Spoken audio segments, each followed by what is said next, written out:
ကဲသမီးဒီနေ့ကျောင်းကပေးလိုက်တဲ့အင်စာလေးဖေးပြန်မေးမယ်နော်ဒီမှာဗါတဲ့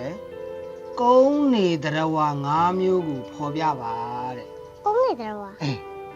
အိမ်မြောင်ပိုဟာဂျပူပုတ်တင်ညိုတောက်တက် ဟာ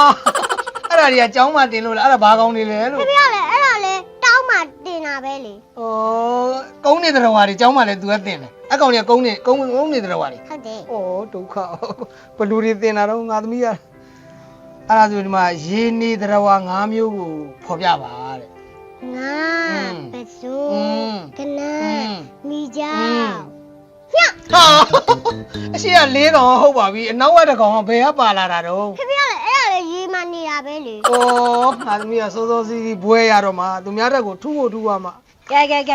ဒီသားဖားမြောက်ဘာလုပ်နာလဲ ဘာလို့ရမှာတော့နေသမီးကိုကျောင်းကသင်ခန်းစာတွေပြန်မေးနေတလွဲတွေဖြေနေတာနေသမီးက ဩအဲ့လိုလားသားဖားမြောက်တဲ့နေရပေါ့လေ အေး အဲ့ဒါပေါ့ ဝမ်းသာကြပြောစရာရှိလို့လိုက်ရှာနေတာ ဘာလဲ ဒီနေ့လေဟိုမဲစုထားတာလေအဲ့နှစ်မဲရလို့ ဩစုမဲထုတ်လာ